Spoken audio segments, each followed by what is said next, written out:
Let's go, baby. Welcome to Starcaster Remarks alongside Chris and James. My name is Ryan. We are the official Dallas Stars podcast of THPN. Go and use the promo code THPN next time you go and use DraftKings Sportsbook or Raycon. We thank them for being our sponsor of this episode, this podcast, and all of THPN. The Dallas Stars take their first lead of the second round series against the Seattle Kraken.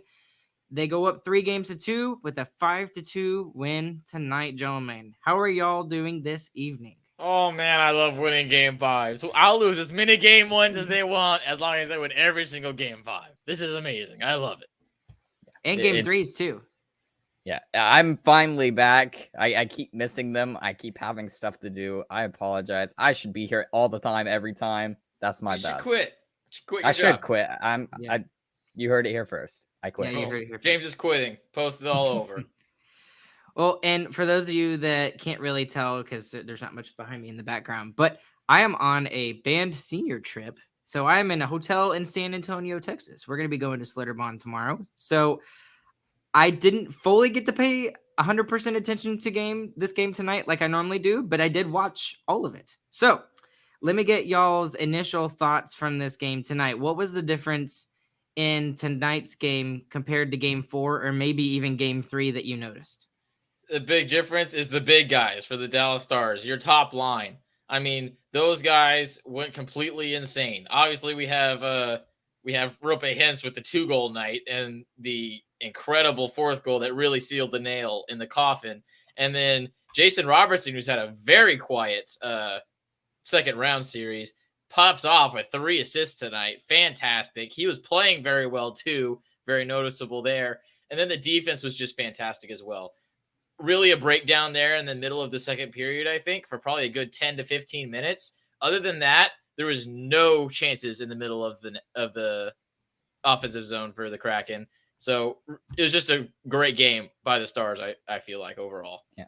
And I agree with Chris, particularly about the big guys being there. I mean, I was looking through the stats before we started in the countdown video, and I finally make it to the 3 stars of the game, and you see Rope Hintz number 1, Joe Pavelski number 2, and Jason Robertson number 3, and I just smiled so big, man. And that's what you want to see. So I guess we have to talk about that top line and discuss this a little bit. Robertson has been largely invisible for a good chunk of the postseason, and especially 5-on-5. Okay, that's not the case tonight, and I would even argue that that's not the case Tuesday night either. But what we noticed about him tonight is, and the night before, is who did he have on his line with him? Joe Pavelski. And I think that speaks more to volumes as to how good Joe Pavelski is for this team and for Robertson in general. Yeah. Unfortunately, I think Ryan is right that Robertson might need Pavelski, and that's very concerning once Pavelski leaves, but he's here now. So why fuss about it? Yeah. And, exactly. And I mean, they put that line back together, and it just makes me remember exactly why I've loved that line for 2 years now. I mean, they absolutely destroyed the game. It was insane. I'm clicking on all of these comments. Chris, do it. You need to do it. We got to talk about another big player here tonight. You got to acknowledge him. I'll do it. Foxa is the best 4th liner in the entire National Hockey League. I will say that for certain. Okay, and then what am I going to ask, Chris? What am I going to ask? If there is any 4th liner that deserves $3 million, it's Foxa. Is he worth it? You didn't say it, though. Is he worth the $3.5 million? You heard him, Ryan. If there's any 4th liner who is worth it, then he is the one. Stop being a freaking politician and answer that freaking question. But in all reality, he was big tonight. He was absolutely big tonight in every aspect of the game other than the offensive side. Yeah. And you really, can even... Yeah. The only reason why he didn't score is because he didn't shoot more, honestly. You know what's crazy? Is he scores off of doing what he was doing all night long and has a great defensive play in the neutral zone. And that's how he scores his goal. I mean, that's just perfect. He really, this might have been one of his best defensive showings of the entire season. I mean, every time he was on the ice, it looked like they couldn't do anything. Our 4th line beating their 4th line should never happen. I mean, they're the depth team, and our 4th line dominated. They were fantastic all night long. It's a miracle they didn't score. I think what you're looking at with this team compared to the team with the FCC line. You remember the FCC line, guys? Como, That line was awesome. I loved that line. that line was our third line. And in all reality, on that team, they probably should have been a fourth line when Bonus was the head coach there. But now with them being the fourth line, and how many times have I said that we have to have a scoring third line in order to contend for the Stanley Cup? Now we have that third line with Johnston and Ben, or Domi and whoever you want, however you want to look at those middle two lines. And it's making a huge difference because that fourth line is able to shut down everything. And not only that, but they're able to spend some time in the offensive zone as well. So it's just insane that they can be as effective as they have been and be able to continue that pressure on both sides of the puck. Yeah, and that what you said last is exactly correct. It's not just defensively. I mean, the FCC line, we talked about them just being great defensively and on the penalty kill. These guys can do stuff offensively. They had lots of expected goals for. They should have scored. The fact that they didn't score is amazing. But yeah, it's not just defense for these guys. They can roll it in the offensive zone. Sorry, random thought. I'm gonna completely jump to a random topic here, okay? But superstition has to exist when it comes to the playoffs, right? Okay. So my former boss, he retired before at the end of last school year, last May.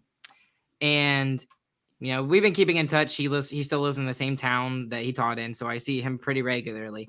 But right before game 2, he accidentally butt dialed me 3 times. So we ended up winning that game, right? Okay. Guess what he didn't do? He didn't do it for game 3. And we all know what happened in game 3, right? We got destroyed. Right? So I told him he has to do it again for game 4. So guess what he does? He just did it for every game and now. we won. And guess what happened tonight? He did it for game 5 and we won tonight. So in all reality, it's my former boss who deserves all of the credit tonight, not the top one. You, man. So I'm going to be telling him he needs to butt dial me on Saturday, and hopefully we'll get the series win against the Kraken in Seattle. So anyway, random topic there tonight. But let's talk about a couple of the lineup decisions tonight. I want to really talk about Hakanpää because he looks like he's struggling. And now that we know that he's fighting something, it's very obvious. I feel like he just looks a step slower, and even for him, he looks a step slower.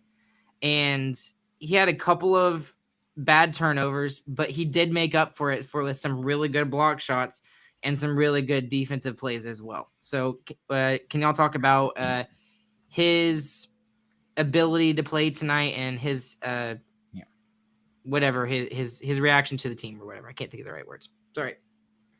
Yeah, I think he had a lot better game tonight. He was a +3 to finish, didn't allow a goal against. I mean, I thought he was very good. The biggest thing for me is that he still is eating up minutes. I mean, we know he's playing hurt. We don't need him to be a world beater. We don't need him to be Hakanpää when Heiskanen was out of the lineup. We need him to play 17 minutes a night, somewhere around that, so that Heiskanen doesn't have to play 31 minutes every game for the rest of the postseason. I mean, we don't really have a choice. Right. He has to play. So, and then that's a very good segue into what I wanted is actually thinking about before you mentioned that, James. We mentioned in the last episode that Miro Heiskanen was an absolute world beater. He wore a freaking mask on his face and played 31 minutes with Hakanpää out. And tonight, Monster. I mean, Chris, I forgot who mentioned it. Was it you, Chris, or was it you, James, that mentioned that he only had 17 minutes on ice is in like the second period or something like that? Yeah, he finishes the night just barely under 26 minutes. I mean, he essentially hits it 25 and 59 seconds. Yeah, so I mean, that's pretty much normal, I think. And he only got to 30 the other night because we didn't have Hakanpää, I think. So yeah. I think it was pretty standard. Again, though, this was honestly the greatest concern we had going into the playoffs, and it's going to continue to be the greatest concern. If we lose one of our top 4 defensemen, we are going to be in trouble because Heiskanen's going to have to play 30 minutes every game for us to be able to win these games. But he can. But he can. That's true. He totally can. So, what did you think about the decision to put Joel Hanley out there instead of Colin Miller? Because we've noticed that Colin Miller has kind of struggled the last couple of games, even with the elevated role he played in Game 4. So, what did y'all think about that particular decision to keep Hanley in the lineup? I thought it was interesting. I don't know that I love it. We mentioned a little bit in our own group chat that Miller has a little bit more speed than Hanley, so that could help him keep up with this team. And the Hanley-Harley combo actually probably had their first bad game of the playoffs. They had 2 goals against tonight, so I didn't think they were great, honestly. Yeah, I think Hanley looked pretty rough tonight. I think part of the reason why we wanted to try to keep him in is because Hanley plays on his offside, if I'm not mistaken, which makes it to where Harley doesn't have to worry about it. He can play on his strong side, and I'm sure that was the thought process going into it. But also, I'm looking at it, and I'm like, Miller might not have played any better than Hanley did tonight. That's so true it's like well. it's we don't really have a good option between the two of them. We're That's playing one, 22. we see what we get it. Yeah, and we talked about this being the deficiency of the Stars. Every playoff preview we've done, the season preview we did. I mean, every time we talk about this team, we don't have a 6th defenseman that's really solid. We sometimes don't even have a 5th. So that's the weak spot of the team. They are doing a good job overall. So if this is their first really bad game that I'm going to say, then I'm happy with it. I also think that maybe Pete DeBoer kind of got a little bit outchanged there in the second period, because you think about who scored the goals. It's Adam Larson and Jared McCann. I mean, those are their good players. So you really don't want Hanley and Harley out on the ice against those guys. So I think there might have been a little bit of a miscue from everybody in the middle of the second period, but they got that fixed. Their third period was their best period, and they almost never do that when they're taking a lead into the third period. So they did a very good job there. Something I noticed tonight as well with some of the goals that Seattle scored, I thought the first one was just a great shot. Like, I mean, I can't blame Ottinger for that one. I'm kind of leaning that way now, leaning towards how Ottinger played tonight. But the second goal was just a fluke bounce. It happened to bounce off of Hanley's skate. I don't blame him for that. He's just trying to stop the puck. And I don't blame Ottinger for that either. It deflected off of Hanley's skate. So generally, I thought that this was probably one of the better games that Ottinger has had this series, in my opinion. I think he played better tonight than he did in Game 4. He played okay in Game 4, good enough to get us the win. But I think tonight it really showed that he had that mental toughness that we've been looking for him from this series. I think that's understated. I think it was a total bounce back. I mean, the confidence that I was talking about, I feel like he fully had it back. He's got the windmill saves going. He's got the puck flips back to the circle. He's seeing everything. Even that second goal, the Jared McCann goal that bounced off of Hanley's skate, he almost got it. Just on a reactionary save, he almost had that one. So it really felt like the normal Otter was in the net tonight. And the beginning of the third was rough for the Stars. It felt like we were going to try and hold on to that 1-goal lead. And who knows, Otter might have been able to do that because he was playing very well. So yeah. I thought he was fully back. I expect to see a fantastic Otter on the road trying to redeem himself from the last road trip we had to Seattle. And I think he's going to play fantastic in Game 6.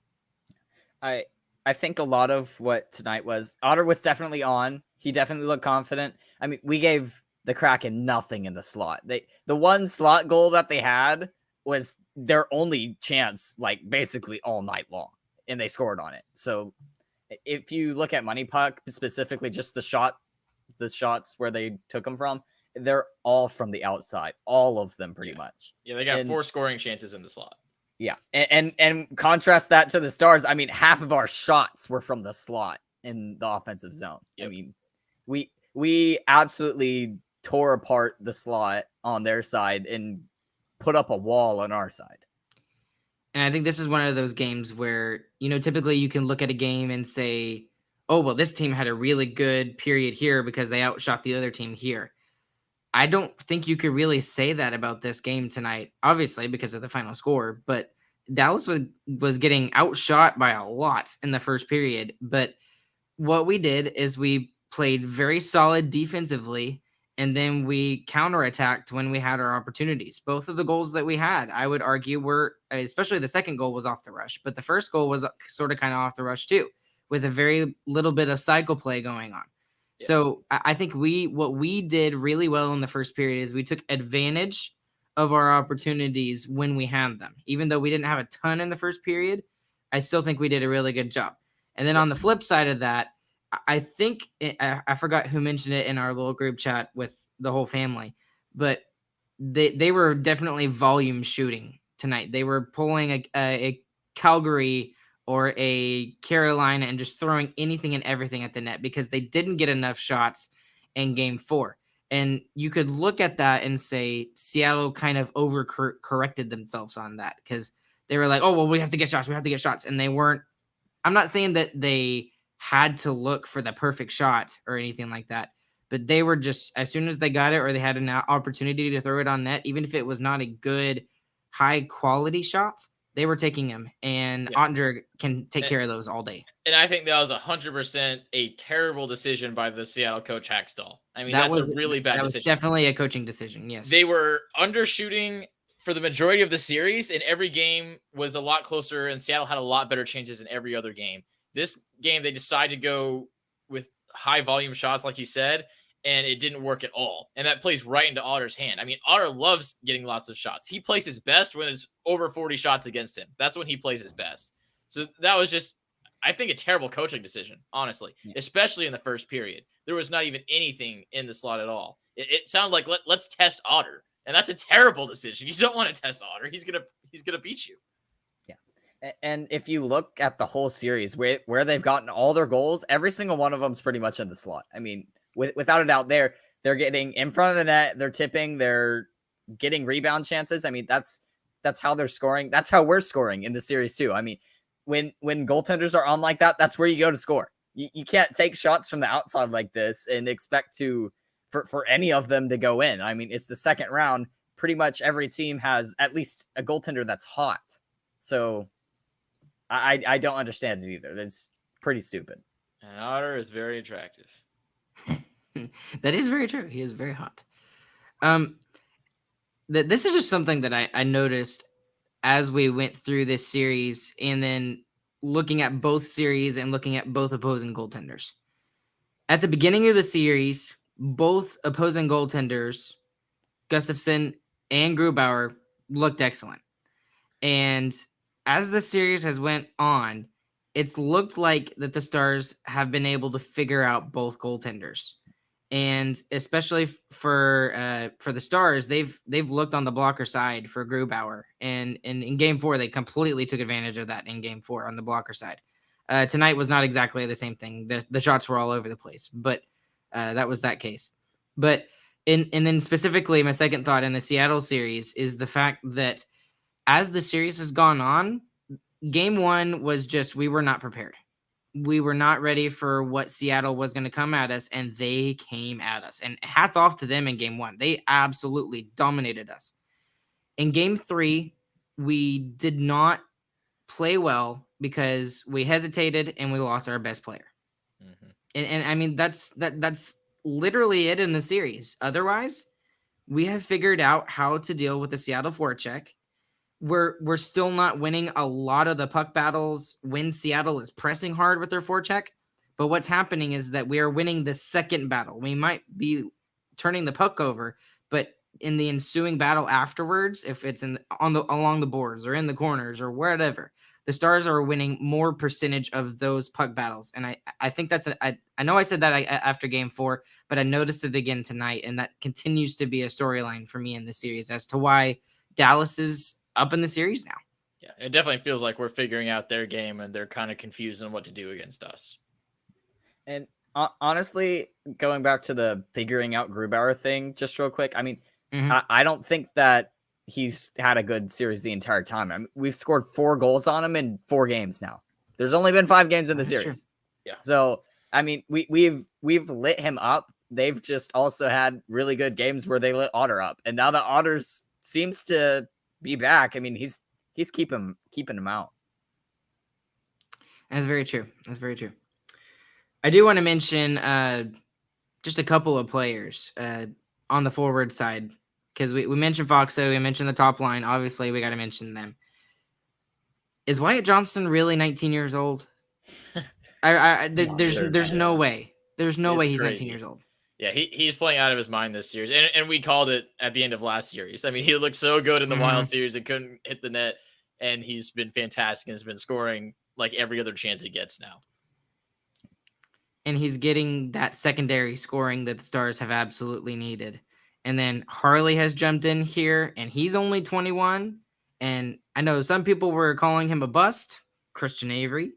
Even though he has not been a bust, he has been so much better defensively compared to last year. I mean, it's night and day difference. Yeah. That year in the AHL this year has really changed him into a full 100% complete player. And that's just a testament to him and him alone. I mean, to go from your identity as an offensive defenseman and to have the team look at you and say, you're not good enough to be an offensive defenseman, go learn how to play defense, and then to just do it in 1 year and be solid enough to come into the playoffs and play every single game. I mean, that's some resilience from Harley, and you got to give him a ton of credit for that. That's a lot of guts right there. And not just that. I mean, he snuck onto the roster in the last 6 games of the season. He only played 6 regular season games. Right? That was not a sneak. That was an ace up the sleeve. That was an ace up the sleeve. Like, pulled it out, throw it down. I mean, the only thing I'm wondering is how do you not. The only thing I'm wondering is how do you not play him earlier? I mean, if we play him 6 games earlier than he came in for us, we're Central Division champions. I mean, not that I'm complaining now. I mean, we have it now, and it's fantastic, and I love it. But the what if just went off in my brain when he had that incredible assist in the first period. Yeah, but I mean, do you really want to play Seattle in the first round after what they did to Colorado? I don't. Sucked. Yeah, I don't know if I would have wanted that. Yeah, looking at it now, I mean, essentially you end up having Minnesota in the second round, which is much worse. Yeah, that's true. That's very true. All right. And then, really quick, shout out to Cartier of the Seattle Kraken. That rookie is absolutely fantastic. I mean, he was extremely, I know we're a Stars podcast, but I love the way that he plays. And he's been thrown up on the top line. He's been thrown into a crazy situation with a second-year team in the second round. This is the first time they've made the playoffs, and he's on the top line. And he's playing well. He's creating scoring chances, and he's had at least 2 or 3 in tonight's game that I thought, like, just Ottinger was better. Especially there was a one-timer in the first period that I was like, whoo, dang. Yeah, he doesn't look like a rookie at all. He doesn't. He looks like a veteran. I had one more storyline I wanted to point out. Ardell. Screw Cartier. Yeah, there you go. Back to homerism. The Stars had 1 real power play tonight. That was it. This game was played fully 5-on-5. We talked about in the preview of the series, if we play 5-on-5, that's going to be the Kraken's best chance. And we just took it to them 5-on-5. That is fantastic. Game 5. And that was our biggest question mark going into this series as well. We scored most of our goals in the first series on the power play. You go into a game like this, which, by the way, now that we won, I can say this, terribly officiated. I mean, when you call a game like that, it is fully benefiting the Seattle Kraken. Garbage. Whatever. Moving on. They were still able to take it to them 5-on-5 and just dominate the majority of the game. And honestly, that's a testament to full team playing. I mean, we know we've seen these games from the Stars where they have the full team playing and they just blow the other team out of the water. This is what we're having to do against the Kraken in this series, and we've seen 2 really good full team plays. Honestly, I thought Game 2 was a full team effort, and I thought Game 5 was full team effort too. I mean, mostly on the defensive side. It looked great in both of those games. Agreed. And we're gonna have to do that on Game 6 too, because the Wild were already kind of falling over in Game 5. Kraken were not falling over. Not going to. They were not falling over. We had to fully put the gas down 100% to beat this team in Game 5. It's not going to be as easy as last series was. Again, mad respect for the Seattle Kraken and how they played in this series. I mean, seriously, and I can't believe now that I'm watching them every single game that I didn't pick them to beat the Colorado Avalanche, because I mean, they are absolutely a fantastic team. If they can just get better goaltending, they're even Well, scarier. and I'll give I called out Hackstall earlier, but I'll give credit to Hackstall too. I mean, especially for game one, like you said, Ryan, they were all over us, and we had ample Wasn't even time close. to figure them out. But the game plan Hackstall had, especially in the first 4 games, he had a good game plan and gave them a chance to win. I think this was his first slip up, and I don't think they're going to make that mistake next game. But the coaching as well for them has been very good. And honestly, the biggest reason to me why they got past that first round series was their goaltending, and now we're completely exposing it now. Back to what it's back to what it was during the regular season. Like it's the same thing. We are exposing them hard on their goaltending. All right, gentlemen. Let's talk about game 6 for a second, and then we'll do our biggest winner, biggest loser, and wrap it up tonight. Game 6. What do you want to see from the Dallas Stars in game 6? I want to see the second half of the third period in game 6, because that was fantastic. I mean, you keep doing that, you're going to beat this team. Well, I'm expecting to see Otter play his best game of the playoffs, honestly. I don't know why. That's a gut feeling. I think he's going to ride this high, take it into the road game, which we know he loves, and I think he's going to play out of his mind. I mean, the dude's lost one game where a team could be eliminated, so one elimination game loss, and that was last season against Calgary in double overtime. Yeah, like we should have won that game. He's gonna be a tough cookie to crack. So with the win tonight, the Dallas Stars, when they have a lead going into the second intermission, are now 38-0-2 this year. That's pretty good. Regular season and postseason, and they're set. They're 7-0. I think now. I think they're 7-0 in the playoffs when they do that. So, anyways, what I'd really like to see. The only bad thing about this game is I would like to see them play a little bit better in the second period. This was the only game. Yeah, this is the only game of the series where the winner of the second period didn't win the game. If that makes any sense. Seattle won the second scored period. In the first. that hasn't happened at all. Well, and I think the fourth goal that Rope Hintz scored, that was a dagger, absolute dagger. So because that just felt like the knife plunged into the stomach and then it twisted with that fourth goal. So that was really, really important. Biggest winner and biggest loser in tonight's game, guys. I'm taking him. Rope Hintz. I called it for him to be one of the best players in the league. He's just not a regular season guy. Okay. This guy's a playoff guy. We had Robertson up with McDavid during the regular season in the beginning. Now we have Rope up with McDavid in the postseason. You got to love it. We just need two guys to make one McDavid. Technically, it's Rope with Draisaitl. Shut up, James. They're having their own problems as well over there. Draisaitl's not as cool. McDavid's the cooler name. Oh, but yeah, and so with that, I think Rope Hintz has another stat for you. I guess I'm stats guy now, James. You're no longer stats guy. Rope Hintz has scored the most points in a single playoff series in Dallas Stars history. And now he is also tied with Leon Draisaitl for points in the postseason. So with his 3 points tonight, I think is what he had. Yep. He has 18.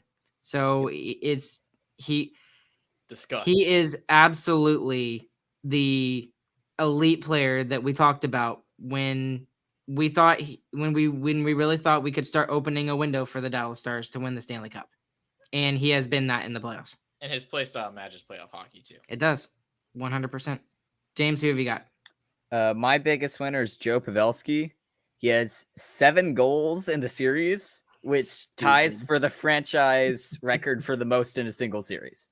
And the dude's 38. Yeah. Did we mention he's 38? He's 38. The dude's 38. He has 7 goals in the series. He had a concussion. Yeah, he had a concussion last series. And then I'll finish the trifecta. I'll give it to Robertson because I've been so hard on him. But I maybe not hard, just disappointed more than anything because I expected more. But dude, did he come out tonight and show that he even though he can't score goals like he normally has when he's off and he's got Pavelski on his line with him, he is all over the score sheet when it comes to assists. So, and I mean, I very distinctly remember during the regular season, he started with that ridiculous pace that he was on. He was like on a 70 or 80 goal pace or whatever it was. And then it went away, but we didn't really complain about it because Hintz and Pavelski were scoring all the goals and Robertson was setting him up. And that happened tonight. So maybe, keeping my fingers crossed, that if we do win game 6 or game 7, if it's required, that continues going forward, because the natural inclination for me thinking is that goal scoring is going to show up sometime very, very soon. So I'm getting really excited for that. And then who's your biggest loser tonight, guys? I've been a Hanley hater. I'm gonna stay a Hanley hater. Biggest loser's Hanley. I mean, 2 goals against. It was a rough one for Hanley, I feel like. Mine's Grubauer without a doubt. I mean, since the challenge for goaltender interference on the Domi goal last game, he's looked so off. I mean, he's literally Swiss cheese. Everything's going through him. You're gonna love my biggest loser. My biggest loser is the Minnesota Wild fan base on Twitter.